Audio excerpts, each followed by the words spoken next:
Mr. Hitchens, your politics seem to be in a constant state of flux, and I wanted to know how your radically shifting identity politics contribute and affect your work.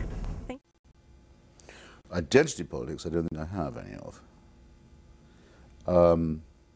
She's right in saying, when I first came on this program, or on C-SPAN, I mean, Brian Lamb asked me what my political position was, and I said I was a socialist, which would then have been true.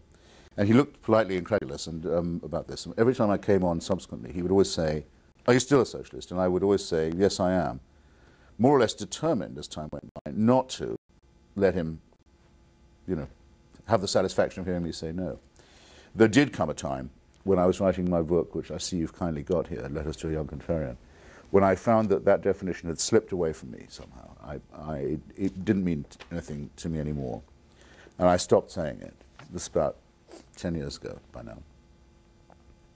And I'm now not a member of any party or aligned with any political ideology.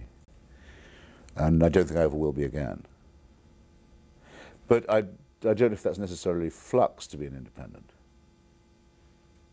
There are times when I miss my old left allegiances, like a missing limb I once wrote, maybe over-dramatizing it a bit when I do. And I'm not ashamed of them. I would do most of what I did and said. I'd do it again, sometimes more. But I don't believe now in the possibility of a total, overall ideological solution to anything. Would you describe yourself as a contrarian, as many people have? No, I hate the word. Indeed, at least I was true to it when, in denouncing the title of the book I wrote, saying I thought the publishers had given it a stupid title.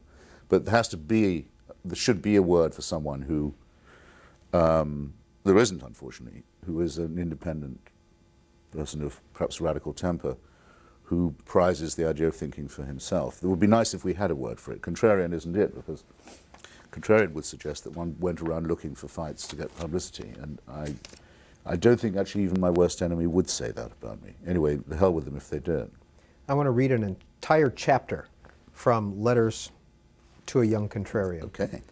How to ward off atrophy and routine, you ask? Well, I can give you a small and perhaps ridiculous example. Every day the New York Times carries a motto in a box on its front page. All the news that's fit to print, it says. It's been saying it for decades, day in and day out. I imagine that most readers of the canonical sheet have long ceased to notice this bannered and flaunted symbol of its mental furniture. I myself check every day to make sure that the bright, smug, pompous, idiotic claim is still there. Then I check to make sure that it still irritates me. If I can still exclaim under my breath, why do they insult me and what do they take me for and what the hell is it supposed to mean unless it's as obviously complacent and conceited and censorious as it seems to be, then at least I know I still have a pulse. You may wish to choose a more rigorous mental workout, but I credit this daily infusion of annoyance with extending my lifespan. Yeah, I still do it. I did it again this morning. There they put it on the front of the newspaper, all the news is fit to print, in this bright little box. I mean, just the cretinism of it just never ceases to surprise me. The other thing I do, because I live in Washington, is I check that the Washington Post is still printing a horoscope every day, which they are, unbelievably. I mean, they print astrological predictions in a journal of record. And I usually remember to fire off an email of annoyance to someone to complain, just to make sure, you know, that one doesn't get too used to this kind of thing.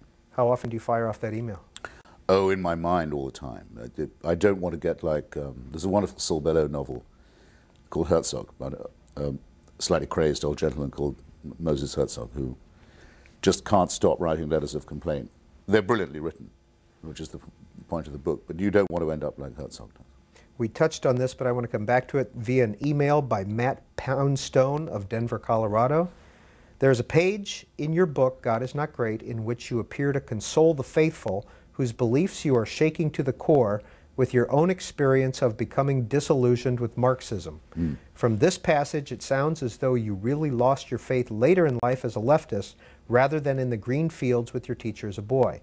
Is this a fair characterization, and how would you compare your experience with Marxism to those who come to similar conclusions about God? Well, it's an excellent question, by the way, and I'm grateful to Mr. Poundstone, but I just have to differ with him on the grammar of his question. Namely, Marxism is not, in the sense he implies it or analogizes it, a faith at all. It's a method of thinking which used to claim to be scientific, well, did claim to be scientific. And it arises exactly from a quarrel with the idea of religious thinking, which is based on faith.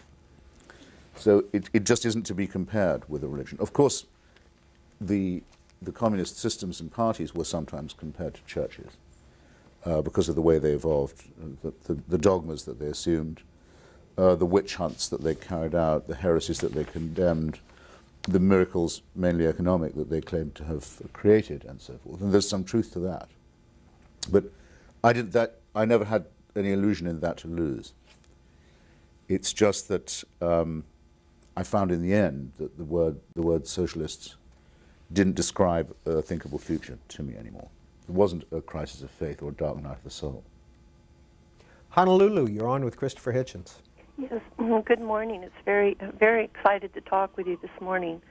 I'm very curious about how you have been able to write the book that you've written and walk through the talk shows, especially on the conservative right, and not become the real target of bashing, I guess, is the most simple way to put it. You seem to be able to remain at least a neutral party as you walk through this. And also, as a two-parter, how do you feel about some of the interviews that you have and some of the debates that you have with people that are so opposed? Do you develop different opinions of them as you listen to their arguments and the way they respond to you? And thank you very much. I really enjoy you. Oh, please, thank you. Well, I asked my publisher when we started with the book to make the book tour as far as possible, go through the southern portion of the country instead of the traditional book tour, which tends to be New York, Chicago, San Francisco, Seattle, LA, and so on, but to take it to what people think of as the heartland and try at every spot and at every stop to have a debate, challenge somebody, ask the locals to sort of bring out their best advocate for religion. And in a remarkable number of places, they did do that. And we had some extremely strong, and I think often quite amusing and entertaining public events, some of which were broadcast. And I have to say, first, that I was very impressed by the general courtesy of people to be willing to have someone come in their midst and challenge their dearest beliefs and reply politely. Christianity Today, for example, asked me to be on its website for an online debate that went on for about 8 weeks, which was very hospitable of them.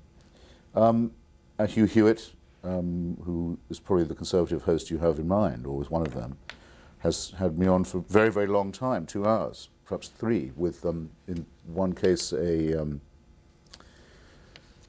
Catholic teacher at Annapolis, a naval college, a literature teacher, and in the other case, a man in holy orders from the Presbyterian Church in Orange County. So, not bad, really. But I hope it doesn't sound churlish, having said all that, if I say that I didn't encounter one new argument, or argument that made me think, I wonder what the answer to that is. That may also sound very complacent of me to say. I don't know if it does. I hope not. Because I do try and look for the weaknesses in my own position, and I will, if I'm challenged by a new point or a new argument, I will force myself to think about it. Then I realized, of course, well, how could there be any new arguments? I mean, this argument is a very old one. There shouldn't be any novelty in it. But if you see what I mean, it's impressive to me, anyway, to hear people repeating arguments that they very often don't know were discredited centuries past. This is The Missionary Position, Mother Teresa in Theory and Practice. And this is a recent article from the New York Daily News, Mother Teresa's Shocking Struggle. What was your reaction to her crisis of faith? I've written an article that's in the current Newsweek about it, if you like to check, or if anyone is more curious, and it's already up on their website, I believe. Well, I think it's actually extremely interesting because it shows that for very nearly the last 50 years, last half century, really couldn't make herself believe in the presence of Christ in the Mass, the Eucharist, which is the central tenet of Catholic faith, almost the sine qua non. and that she felt that when she prayed there was no one listening.